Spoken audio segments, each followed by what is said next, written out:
ਸਤਿ ਸ਼੍ਰੀ ਅਕਾਲ ਜੀ, ਤੁਸੀਂ ਦੇਖ ਰਹੇ ਹੋ Punjab mail USA TV program weekly immigration ਲੈ ਕੇ ਮੈਂ ਸੁਰਭੀ ਹਾਜ਼ਰ ਹਾਂ। ਪੇਸ਼ਾਨ ਇਮੀਗ੍ਰੇਸ਼ਨ ਨਾਲ ਜੁੜੀਆਂ ਹੋਈਆਂ ਕੁਝ ਖਾਸ ਅਪਡੇਟਸ। ਅਮਰੀਕਾ ਦੇ ਪਰਿਵਾਰਕ ਵੀਜ਼ਾ ਬੁਲੇਟਿਨ ਵਿੱਚ ਹੋਈ ਮਾਮੂਲੀ ਹਿਲਜੁਲ। ਅਮਰੀਕੀ ਵੀਜ਼ਾ ਲਈ ਹੁਣ ਟਰੰਪ ਨੇ ਰੱਖੀ ਇਹ ਸ਼ਰਤ। ਅਮਰੀਕਾ ਵਿੱਚ ਭਾਰਤੀ ਵਿਦਿਆਰਥੀਆਂ ਨੂੰ ਵੀਜ਼ੇ ਸੰਬੰਧੀ ਸਮੱਸਿਆਵਾਂ। ਗ੍ਰੀਨ ਕਾਰਡ ਅਤੇ H1B ਵੀਜ਼ਾ ਦੀ ਆਸ ਲਗਾਏ ਭਾਰਤੀਆਂ ਨੂੰ ਲੱਗਾ ਵੱਡਾ ਝਟਕਾ। 에ਅਰਪੋਰਟ ਤੇ ਹੁਣ ਫੋਨ ਲੈਪਟਾਪ ਦੇ ਡਾਟਾ ਦੀ ਵੀ ਹੋਵੇਗੀ ਜਾਂਚ। ਅਮਰੀਕਾ ਦਾ H1B ਵੀਜ਼ਾ ਹੋਵੇ ਜਾਂ ਗ੍ਰੀਨ ਕਾਰਡ, ਪ੍ਰਵਾਸੀਆਂ ਨੂੰ 24 ਘੰਟੇ ਨਾ ਰੱਖਣੇ ਪੈਣਗੇ ਇਹ ਦਸਤਾਵੇਜ਼। ਅਗਲੇ ਮਹੀਨੇ ਟਰੰਪ ਦੀ ਜਨਮ ਸਿੱਧ ਨਾਗਰਿਕਤਾ ਯੋਜਨਾ ਤੇ ਦਲੀਲਾਂ ਸੁਣੇਗਾ ਅਮਰੀਕੀ ਸੁਪਰੀਮ ਕੋਰਟ। ਕੈਨੇਡਾ ਦੇ ਵਿੱਚ ਇਮੀਗ੍ਰੇਸ਼ਨ ਪਾਬੰਦੀ ਰਹੇਗੀ ਜਾਰੀ, ਕੈਨੇਡੀਅਨ ਆਗੂਆਂ ਨੇ ਜਤਾਈ ਸਹਿਮਤੀ। ਕੈਨੇਡਾ 'ਚ ਸਥਾਈ ਨਿਵਾਸ ਦੇ ਚਾਹਵਾਨਾਂ ਲਈ ਖੁਸ਼ਖਬਰੀ। ਟਰੰਪ ਪ੍ਰਸ਼ਾਸਨ ਦੀ ਸਖਤ ਕਾਰਵਾਈ, ਹੁਣ 9 ਅੰਤਰਰਾਸ਼ਟਰੀ ਵਿਦਿਆਰਥੀਆਂ ਦੇ ਵੀਜ਼ੇ ਕੀਤੇ ਗਏ ਰੱਦ। ਸੈਲਫ ਡਿਪੋਰਟ ਹੋਣ ਵਾਲਿਆਂ ਨੂੰ ਟਰੰਪ ਦੇਣਗੇ ਖਾਸ ਸਹੂਲਤ। ਇਮੀਗ੍ਰੇਸ਼ਨ ਕਾਨੂੰਨ 'ਚ ਬਦਲਾਅ, ਹੁਣ ਇਸ ਦੇਸ਼ ਦੇ ਪਾਸਪੋਰਟ ਧਾਰਕਾਂ ਤੇ ਲੱਗੀ ਪਾਬੰਦੀ। ਹੁਣ ਇਹਨਾਂ ਅਪਡੇਟਸ ਦਾ ਵਿਸਥਾਰ। US ਡਿਪਾਰਟਮੈਂਟ ਆਫ ਸਟੇਟ ਵੱਲੋਂ ਮਈ 2025 ਦਾ ਵੀਜ਼ਾ ਬੁਲੇਟਿਨ ਜਾਰੀ ਕਰ ਦਿੱਤਾ ਗਿਆ ਹੈ। ਇਸ ਮਹੀਨੇ ਮਾਮੂਲੀ ਜਿਹੀ ਹਿਲਜੁਲ ਦੇਖਣ ਨੂੰ ਮਿਲੀ ਹੈ। ਅਮਰੀਕਾ ਦੀ ਜਿਹੜੇ ਸਿਟੀਜ਼ਨ ਨਾਗਰਿਕਾਂ ਵੱਲੋਂ ਭਾਰਤ 'ਚ ਰਹਿ ਰਹੇ ਆਪਣੇ ਭੈਣਾਂ ਭਰਾਵਾਂ ਨੂੰ F4 ਕੈਟਾਗਰੀ ਲਈ ਅਪਲਾਈ ਕੀਤਾ ਹੈ ਅਤੇ ਭੈਣ ਭਰਾਵਾਂ ਅਤੇ ਬੱਚੇ ਜਿਹੜੇ 21 ਸਾਲ ਤੋਂ ਘੱਟ ਹਨ ਉਹਨਾਂ ਲਈ ਤਰੀਕ 15 ਜੂਨ 2006 ਪਹੁੰਚ ਗਈ ਹੈ।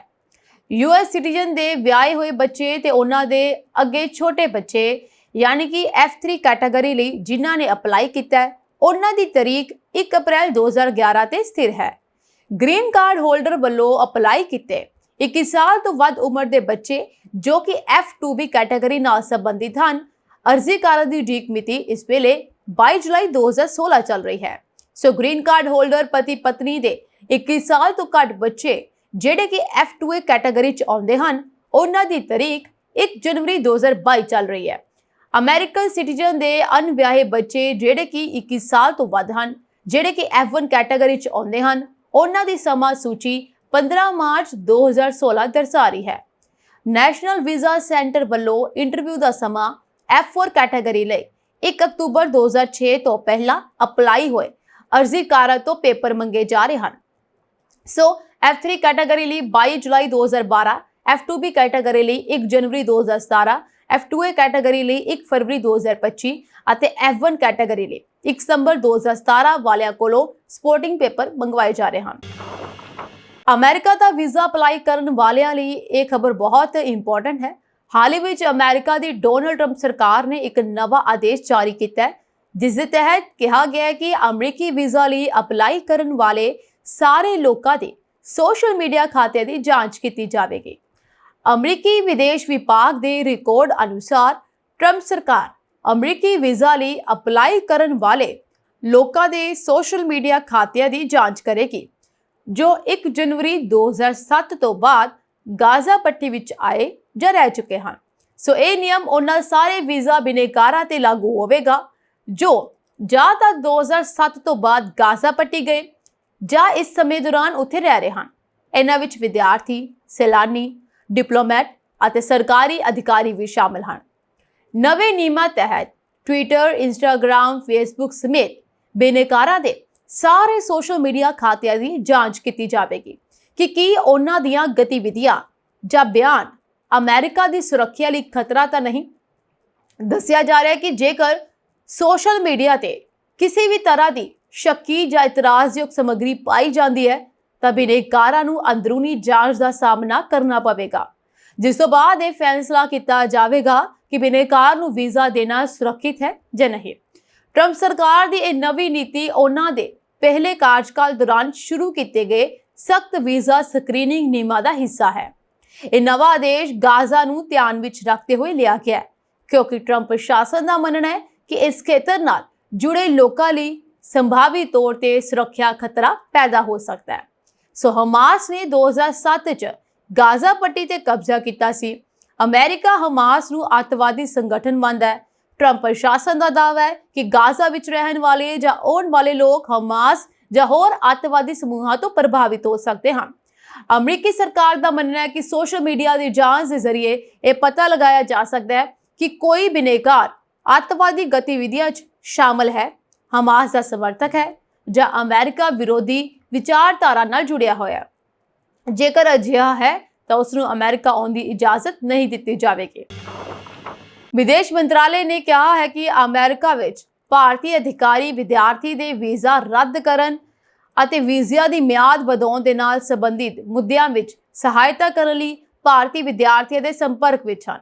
ਇਹ ਜਾਣਕਾਰੀ ਭਾਰਤੀ ਵਿਦੇਸ਼ ਵਿਭਾਗ ਦੇ ਬੁਲਾਰੇ ਨੇ ਸਾਂਝੀ ਕੀਤੀ, ਜਿਸ ਵਿੱਚ ਉਹਨਾਂ ਨੇ ਇਹ ਟਿੱਪਣੀ ਅਮਰੀਕਾ 'ਚ ਭਾਰਤੀ ਵਿਦਿਆਰਥੀਆਂ ਦੇ ਵੀਜ਼ਾ ਰੱਦ ਕੀਤੇ ਜਾਣ ਬਾਰੇ ਦੱਸਿਆ ਹੈ।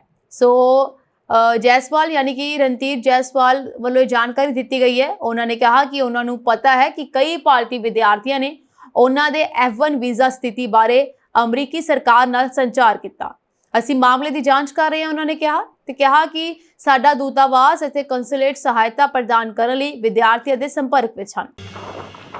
ਟਰੰਪ ਪ੍ਰਸ਼ਾਸਨ ਰੋਜ਼ਾਨਾ ਸਖਤ ਫੈਸਲੇ ਲੈ ਰਿਹਾ ਹੈ। ਹਾਲ ਹੀ ਵਿੱਚ ਅਮਰੀਕੀ ਵਿਦੇਸ਼ ਵਿਭਾਗ ਨੇ ਅਗਲੇ ਮਹੀਨੇ ਮਤਲਬ ਕਿ ਮਈ 2025 ਲਈ ਵੀਜ਼ਾ ਬੁਲੇਟਿਨ ਜਾਰੀ ਕੀਤਾ ਹੈ।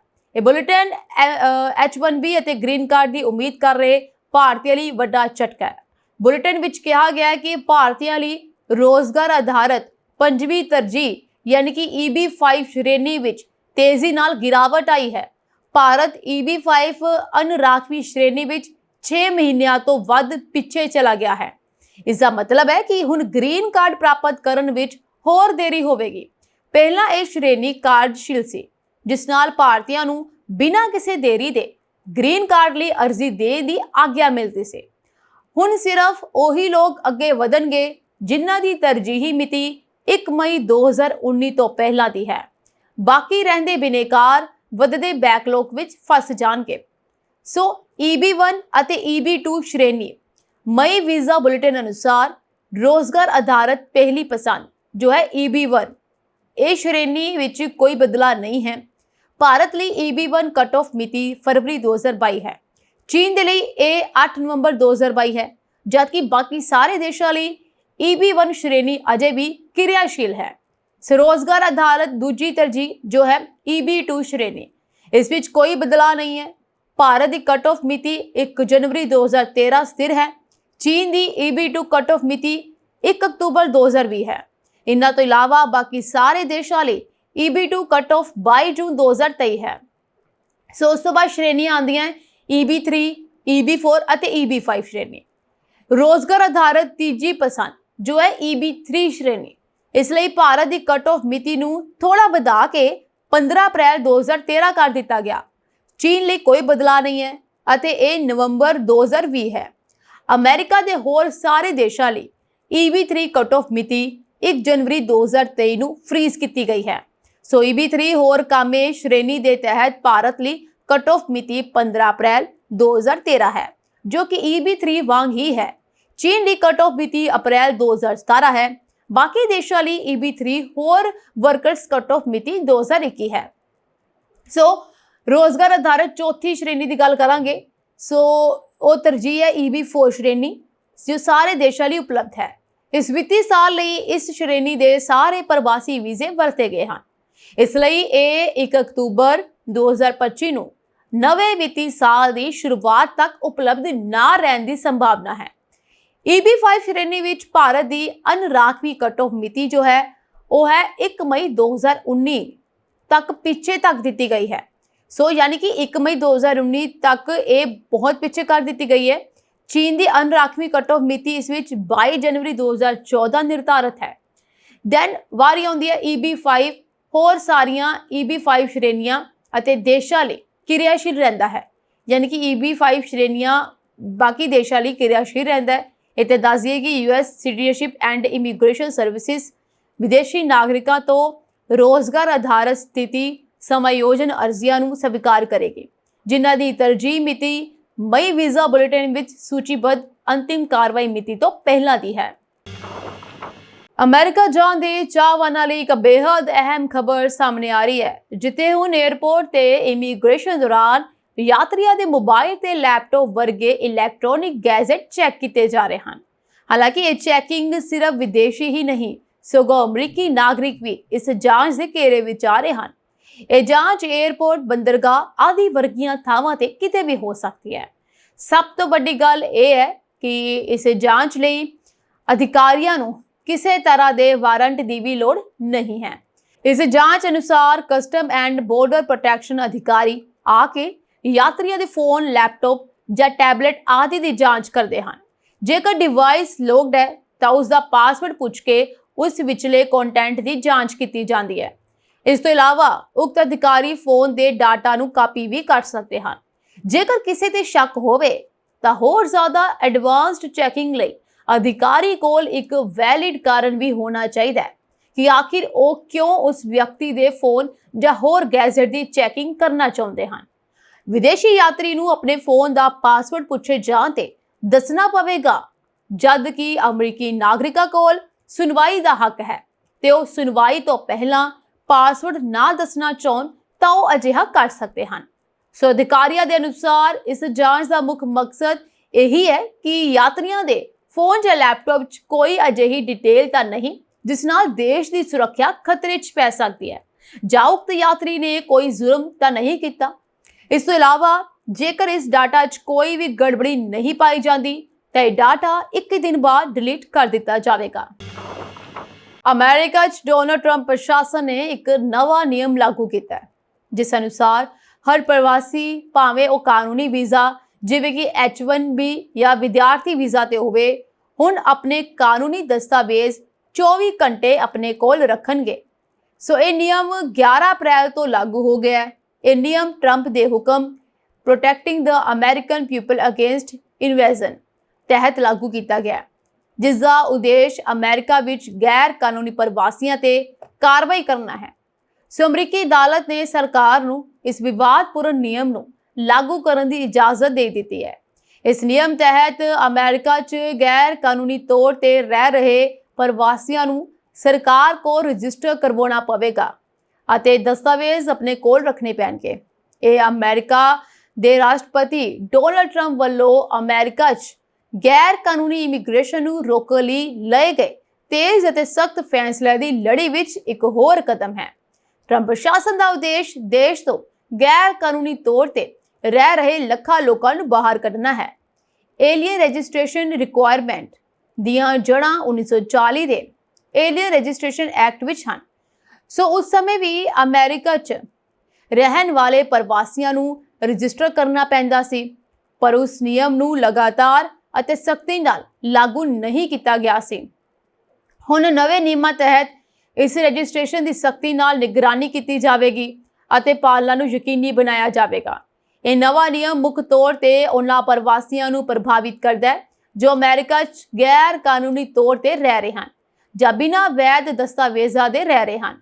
ਸੋ ਹੁਣ ਅਮਰੀਕਾ 'ਚ ਰਹਿਣ ਵਾਲੇ ਸਾਰੇ ਗੈਰ ਨਾਗਰਿਕ ਜਿਨ੍ਹਾਂ ਦੀ ਉਮਰ 14 ਸਾਲ ਤੋਂ ਵੱਧ ਹੈ ਅਤੇ ਜੋ 30 ਦਿਨ ਜਾਂ ਇਸ ਤੋਂ ਵੱਧ ਸਮੇਂ ਲਈ ਅਮਰੀਕਾ 'ਚ ਰਹਿੰਦੇ ਹਨ, ਉਹਨਾਂ ਨੂੰ ਫਾਰਮ G325R ਭਰ ਕੇ ਸਰਕਾਰ ਨਾਲ ਲਾਜ਼ਮੀ ਤੌਰ ਤੇ ਰਜਿਸਟਰ ਕਰਨਾ ਹੋਵੇਗਾ। ਜੇਕਰ ਕੋਈ ਬੱਚਾ 14 ਸਾਲ ਤੋਂ ਘੱਟ ਉਮਰ ਦਾ ਹੈ ਤਾਂ ਉਸ ਦੇ ਮਾਪਿਆਂ ਨੂੰ ਉਸ ਨੂੰ ਰਜਿਸਟਰ ਕਰਵਾਉਣਾ ਪਵੇਗਾ। ਇਸ ਤੋਂ ਇਲਾਵਾ 11 ਅਪ੍ਰੈਲ ਤੋਂ ਬਾਅਦ ਅਮਰੀਕਾ 'ਚ ਦਾਖਲ ਹੋਣ ਵਾਲਿਆਂ ਨੂੰ ਵੀ ਪਹੁੰਚਣ ਦੇ 30 ਦਿਨਾਂ ਦੇ ਅੰਦਰ ਰਜਿਸਟਰ ਕਰਵਾਉਣਾ ਲਾਜ਼ਮੀ ਹੈ। ਇਸ ਨਿਯਮ ਦਾ ਪਾਲਣਾ ਨਾ ਕਰਨ ਵਾਲਿਆਂ ਨੂੰ ਜੁਰਮਾਨਾ, ਜੇਲ੍ਹ ਜਾਂ ਦੋਵੇਂ ਸਜ਼ਾਵਾਂ ਹੋ ਸਕਦੀਆਂ ਹਨ। ਜੇਕਰ ਕੋਈ ਵਿਅਕਤੀ ਆਪਣਾ ਪਤਾ ਬਦਲਦਾ ਹੈ ਤਾਂ ਉਸ ਨੂੰ 10 ਦਿਨਾਂ ਦੇ ਅੰਦਰ ਸਰਕਾਰ ਨੂੰ ਨਵੇਂ ਪਤੇ ਬਾਰੇ ਸੂਚਿਤ ਕਰਨਾ ਪਵੇਗਾ, ਨਹੀਂ ਤਾਂ 5000 ਅਮਰੀਕੀ ਡਾਲਰ ਤੱਕ ਦਾ ਜੁਰਮਾਨਾ ਲਗਾਇਆ ਜਾ ਸਕਦਾ ਹੈ।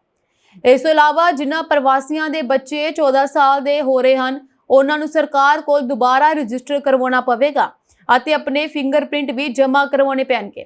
ਹਾਲਾਂਕਿ ਜਿਨ੍ਹਾਂ ਕੋਲ ਵੈਧ ਵੀਜ਼ਾ ਹੈ ਜਿਵੇਂ ਕਿ H1B ਵਰਕ ਵੀਜ਼ਾ, ਵਿਦਿਆਰਥੀ ਵੀਜ਼ਾ ਜਾਂ ਗ੍ਰੀਨ ਕਾਰਡ ਨੂੰ ਦੁਬਾਰਾ ਫਾਰਮ G325R ਭਰਨ ਦੀ ਲੋੜ ਨਹੀਂ ਹੈ। ਅਜਿਹੇ ਲੋਕਾਂ ਨੂੰ ਪਹਿਲਾਂ ਹੀ ਰਜਿਸਟਰ ਮੰਨਿਆ ਜਾਂਦਾ ਹੈ, ਇਸ ਲਈ ਉਹਨਾਂ ਨੂੰ ਰਜਿਸਟ੍ਰੇਸ਼ਨ ਪ੍ਰਕਿਰਿਆ ਤੋਂ ਛੋਟ ਦਿੱਤੀ ਜਾਂਦੀ ਹੈ।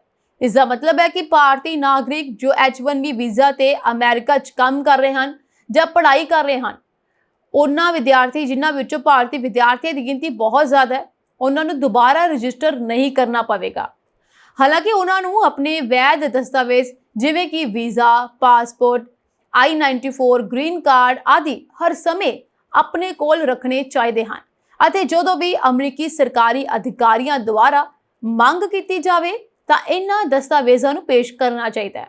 Department of homeland security secretary Christie ਨੇ ਇੱਕ ਬਿਆਨ 'ਚ ਕਿਹਾ ਕਿ 18 ਸਾਲ ਅਤੇ ਇਸ ਤੋਂ ਵੱਧ ਉਮਰ ਦੇ ਸਾਰੇ ਗੈਰ ਨਾਗਰਿਕਾਂ ਕੋਲ ਇਹ ਰਜਿਸਟ੍ਰੇਸ਼ਨ ਦਸਤਾਵੇਜ਼ ਹਰ ਸਮੇਂ ਹੋਣਾ ਚਾਹੀਦਾ ਹੈ।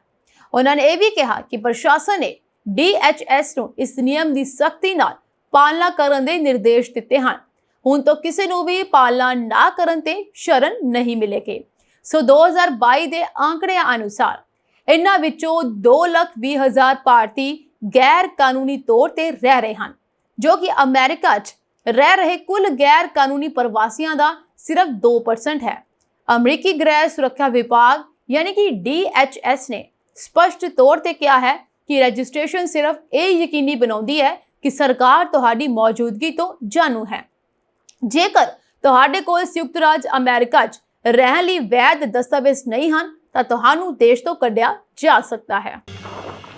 ਅਮਰੀਕੀ ਸੁਪਰੀਮ ਕੋਰਟ ਅਗਲੇ ਮਹੀਨੇ ਰਾਸ਼ਟਰਪਤੀ ਡੋਨਾਲਡ ਟਰੰਪ ਦੇ ਇੱਕ ਕਾਰਜਕਾਰੀ ਆਦੇਸ਼ ਨੂੰ ਲਾਗੂ ਕਰਨ ਦੀ ਯੋਜਨਾ ਤੇ ਦਲੀਲਾਂ ਸੁਣੇਗੀ, ਜੋ ਅਮਰੀਕੀ ਧਰਤੀ ਤੇ ਪੈਦਾ ਹੋਏ ਕੁਝ ਬੱਚਿਆਂ ਲਈ ਅਮਰੀਕੀ ਨਾਗਰਿਕਤਾ ਦੇ ਅਧਿਕਾਰ ਨੂੰ ਖਤਮ ਕਰਨ ਦੀ ਕੋਸ਼ਿਸ਼ ਕਰਦਾ ਹੈ। ਪੋਲੀਟਿਕੋ ਨੇ ਇਹ ਰਿਪੋਰਟ ਦਿੱਤੀ ਹੈ। ਫਿਲਹਾਲ ਅਦਾਲਤ ਜਨਮਸਿੱਧ ਨਾਗਰਿਕਤਾ ਦੇ ਅਧਿਕਾਰ ਨੂੰ ਖਤਮ ਕਰਨ ਦੇ ਟਰੰਪ ਦੇ ਯਤਨਾਂ ਦੀ ਸੰਵਿਧਾਨਿਕਤਾ ਦਾ ਰਸਮੀ ਤੌਰ ਤੇ ਵਿਸ਼ਲੇਸ਼ਣ ਨਹੀਂ ਕਰ ਰਹੀ ਹੈ। ਇਸ ਦੀ ਬਜਾਏ ਅਦਾਲਤ ਇੱਕ ਹੋਰ ਤਕਨੀਕੀ ਮੁੱਦੇ ਦਾ ਮੁਲਾਂਕਣ ਕਰੇਗੀ, ਪਰ ਇੱਕ ਅਜਿਹਾ ਮੁੱਦਾ ਜਿਸ ਦੇ ਮਹੱਤਵਪੂਰਨ ਪ੍ਰਭਾਵ ਹੋ ਸਕਦੇ ਹਨ। 3 ਸੰਘੀ ਜੱਜਾਂ ਨੇ ਵੱਖਰੇ ਤੌਰ ਤੇ ਟਰੰਪ ਦੇ ਜਨਮ ਅਧਿਕਾਰ ਨਾਗਰਿਕਤਾ ਆਦੇਸ਼ ਦੇ ਵਿਰੁੱਧ ਦੇਸ਼ ਵਿਆਪੀ ਹੁਕਮ ਜਾਰੀ ਕੀਤੇ, ਇਹ ਕਹਿੰਦੇ ਹੋਏ ਕਿ ਇਹ ਆਦੇਸ਼ 14ਵੇਂ ਸੋਧ ਦੀ ਉਲੰਘਣਾ ਕਰਦਾ ਹੈ, ਜਿਸ ਨੂੰ ਲੰਬੇ ਸਮੇਂ ਤੋਂ ਅਮਰੀਕੀ ਧਰਤੀ ਤੇ ਪੈਦਾ ਹੋਏ ਲਗਭਗ ਕਿਸੇ ਵੀ ਵਿਅਕਤੀ ਨੂੰ ਨਾਗਰਿਕਤਾ ਦੇਣ ਲਈ ਸਮਝਾਇਆ ਜਾਂਦਾ ਹੈ। ਸੋ ਇਸ ਦਾ ਮਤਲਬ ਇਹ ਹੈ ਕਿ ਕੋਈ ਵੀ ਵਿਅਕਤੀ ਜਾਂ ਕੋਈ ਵੀ ਬੱਚਾ ਅਗਰ ਅਮਰੀਕਾ ਧਰਤੀ ਤੇ ਪੈਦਾ ਹੁੰਦਾ ਹੈ ਤੇ ਉਸ ਨੂੰ ਅਮਰੀਕਾ ਦਾ ਨਾਗਰਿਕਤਾ ਮਿਲ ਜਾਂਦੀ ਹੈ ਤੇ ਉਸ ਨੂੰ ਉਸੇ ਨਾਗਰਿਕ ਹੀ ਸਮਝਿਆ ਜਾਂਦਾ ਹੈ। ਮਾਰਚ ਦੇ ਸ਼ੁਰੂ ਵਿੱਚ ਟਰੰਪ ਪ੍ਰਸ਼ਾਸਨ ਨੇ ਇੱਕ ਐਮਰਜੈਂਸੀ ਅਪੀਲ ਦਾਇਰ ਕੀਤੀ, ਜਿਸ ਵਿੱਚ ਜੱਜਾਂ ਨੂੰ ਉਹਨਾਂ ਹੁਕਮਾਂ ਨੂੰ ਹਟਾਉਣ ਦੀ ਅਪੀਲ ਕੀਤੀ ਗਈ। ਸੋ ਪੋਲੀਟਿਕੋ ਦੀ ਰਿਪੋਰਟ ਅਨੁਸਾਰ ਪ੍ਰਸ਼ਾਸਨ ਨੇ ਦਲੀਲ ਦਿੱਤੀ ਕਿ ਜ਼ਿਲ੍ਹਾ ਜੱਜਾਂ ਨੂੰ ਦੇਸ਼ ਭਰ ਵਿੱਚ ਨੀਤੀਆਂ ਨੂੰ ਰੋਕਣ ਵਾਲੇ ਫੈਸਲੇ ਜਾਰੀ ਕਰਨ ਦਾ ਕੋਈ ਅਧਿਕਾਰ ਨਹੀਂ। ਜਾਰੀ ਕੀਤੇ ਗਏ ਇੱਕ ਆਦੇਸ਼ ਵਿੱਚ ਸੁਪਰੀਮ ਕੋਰਟ ਨੇ ਜ਼ਿਲ੍ਹਾ ਜੱਜਾਂ ਦੇ ਅਜਿਹੇ ਫੈਸਲੇ ਜਾਰੀ ਕਰਨ ਦੀ ਸ਼ਕਤੀ ਦੇ ਸਵਾਲ ਤੇ 15 ਮਈ ਨੂੰ ਇੱਕ ਵਿਸ਼ੇਸ਼ ਮੌਖਿਕ ਬਹਿਸ ਕਰਨ ਲਈ ਸਹਿਮਤੀ ਦਿੱਤੀ। ਐਮਰਜੈਂਸੀ ਅਪੀਲਾਂ ਤੇ ਅਦਾਲਤ ਵੱਲੋਂ ਦਲੀਲਾਂ ਤੈਅ ਕਰਨਾ ਬਹੁਤ ਘੱਟ ਹੁੰਦਾ ਹੈ ਅਤੇ ਫੈਸਲਾ ਦਰਸਾਉਂਦਾ ਹੈ ਕਿ ਜਸਟਿਸ ਟਰੰਪ ਪ੍ਰਸ਼ਾਸਨ ਦੇ ਰੁਖ ਨੂੰ ਗੰਭੀਰਤਾ ਨਾਲ ਲੈ ਰਹੇ ਹਨ। ਜੇਕਰ ਅਦਾਲਤ ਟਰੰਪ ਪ੍ਰਸ਼ਾਸਨ ਦੀ ਇਸ ਦਲੀਲ ਨੂੰ ਸਹਿਮਤ ਹੁੰਦੀ ਹੈ, ਇਸ ਦਲੀਲ ਤੇ ਕਿ ਜੱਜਾਂ ਨੇ ਆਪਣੀ ਸ਼ਕਤੀ ਤੋਂ ਵੱਧ ਕੰਮ ਕੀਤਾ ਹੈ, ਤਾਂ ਸਰਕਾਰ ਨੂੰ ਦੇਸ਼ ਦੇ ਕੁਝ ਹਿੱਸਿਆਂ ਵਿੱਚ ਆਪਣੀ ਨਾਗਰਿਕਤਾ ਨੀਤੀ ਲਾਗੂ ਕਰਨ ਦੇ ਯੋਗ ਬਣਾਏਗੀ। ਕੈਨੇਡਾ ਜਾਣ ਦੇ ਚਾਹਵਾਨ ਭਾਰਤੀਆਂ ਲਈ ਹੁਣ ਰਾਹ ਸੌਖਾ ਨਹੀਂ ਰਹੇਗਾ, ਕਿਉਂਕਿ ਅਗਲੀ ਕੈਨੇਡੀਅਨ ਸਰਕਾਰ ਬਣਾਉਣ ਦੇ 2 ਮੋਹਰੀ ਦਾਅਵੇਦਾਰਾਂ ਨੇ ਸਪਸ਼ਟ ਕੀਤਾ ਹੈ ਕਿ ਦੇਸ਼ ਵਿੱਚ ਇਮੀਗ੍ਰੇਸ਼ਨ ਪਾਬੰਦੀਆਂ ਨੇੜਲੇ ਭਵਿੱਖ ਵਿੱਚ ਵੀ ਜਾਰੀ ਰਹਿਣਗੀਆਂ। ਇਹ ਤਾਂ ਦੱਸ ਦਈਏ ਕਿ ਕੈਨੇਡਾ ਵਿੱਚ 28 ਅਪ੍ਰੈਲ ਨੂੰ VOTING ਹੋਵੇਗੀ। ਉਧਰ ਹੀ ਮੌਂਟਰੀਅਲ ਵਿੱਚ ਅਧਿਕਾਰਤ ਫ੍ਰੈਂਚ ਭਾਸ਼ਾ ਬਹਿਸ ਦੌਰਾਨ ਕੈਨੇਡੀਅਨ ਪ੍ਰਧਾਨ ਮੰਤਰੀ ਅਤੇ ਲਿਬਰਲ ਪਾਰਟੀ ਦੇ ਨੇਤਾ ਮਾਰਕ ਕਾਰਨੀ ਅਤੇ ਕੰਜ਼ਰਵੇਟਿਵ ਪਾਰਟੀ ਦੇ ਨੇਤਾ ਪੀਅਰੇ ਪੋਲੀਵਰੇ ਨੇ ਇਸ ਵੱਲ ਸੰਕੇਤ ਦਿੱਤਾ। ਪ੍ਰਧਾਨ ਮੰਤਰੀ ਮਾਰਕ ਕਾਰਨੀ ਨੇ ਕਿਹਾ, ਸਿਸਟਮ ਕੰਮ ਨਹੀਂ ਕਰ ਰਿਹਾ, ਖਾਸ ਕਰਕੇ ਮਹਾਮਾਰੀ ਤੋਂ ਬਾਅਦ। ਇਮੀਗ੍ਰੇਸ਼ਨ ਕਾਰਨ ਸਾਡੀ ਆਬਾਦੀ ਲਗਭਗ 3% ਵਧੀ ਹੈ ਅਤੇ ਇਸ ਲਈ ਸਾਨੂੰ ਇੱਕ ਨਿਸ਼ਚਿਤ ਸਮੇਂ ਲਈ ਸੀਮਾ ਰੱਖਣ ਦੀ ਲੋੜ ਹੈ। ਉਹਨਾਂ ਨੇ ਕਿਹਾ ਕਿ ਇਹ ਸੀਮਾ ਕੁਝ ਸਾਲਾਂ ਲਈ ਲਾਗੂ ਰਹੇਗੀ। ਸੋ ਦੂਜੇ ਪਾਸੇ ਪੋਲੀਵਰੇ ਨਵੇਂ ਆਉਣ ਵਾਲਿਆਂ ਨੂੰ ਗਿਣਤੀ ਨੂੰ ਵੀ ਘਟਾਉਣਾ ਚਾਹੁੰਦੇ ਹਨ।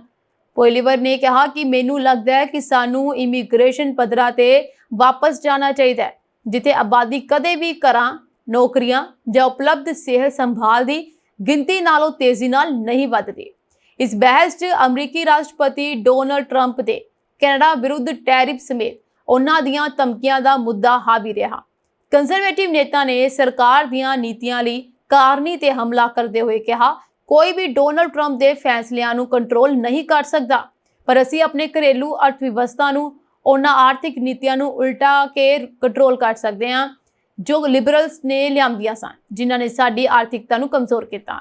ਜਿਵੇਂ ਕਿ ਮੌਜੂਦਾ ਸਰਵੇਖਣ ਦੱਸਦੇ ਹਨ ਕਿ ਲਿਬਰਲਸ ਕੋਲ 40% ਤੋਂ ਵੱਧ ਸਮਰਥਨ ਹੈ ਅਤੇ ਉਹ ਸੰਭਾਵੀ ਬਹੁਮਤ ਵਾਲੀ ਸਰਕਾਰ ਦੇ ਰਾਹ ਤੇ ਜਾ ਰਹੇ ਹਨ, ਜਦਕਿ ਕੰਜ਼ਰਵੇਟਿਵ 40% ਦੇ ਨੇੜੇ ਹਨ, ਪਰ ਓਟਾਵਾ ਵਿੱਚ ਸੱਤਾ ਵਿੱਚ ਵਾਪਸ ਆਉਣ ਤੋਂ ਘੱਟ ਹੋਣ ਦੀ ਸੰਭਾਵਨਾ ਹੈ। ਕੈਨੇਡਾ ਦੇ ਵਿੱਚ ਸਥਾਈ ਨਿਵਾਸ ਯਾਨੀ PR ਦੀ ਇੱਛਾ ਰੱਖਣ ਵਾਲੇ ਭਾਰਤੀਆਂ ਲਈ ਖੁਸ਼ਖਬਰੀ ਹੈ। ਕੈਨੇਡੀਅਨ ਇਮੀਗ੍ਰੇਸ਼ਨ ਵਿਭਾਗ ਯਾਨੀ IRCC ਨੇ ਵਿਦੇਸ਼ੀਆਂ ਨੂੰ ਸਥਾਈ ਨਿਵਾਸ ਲਈ ਅਰਜ਼ੀ ਦੇਣ ਦਾ ਸੱਦਾ ਦਿੱਤਾ ਹੈ।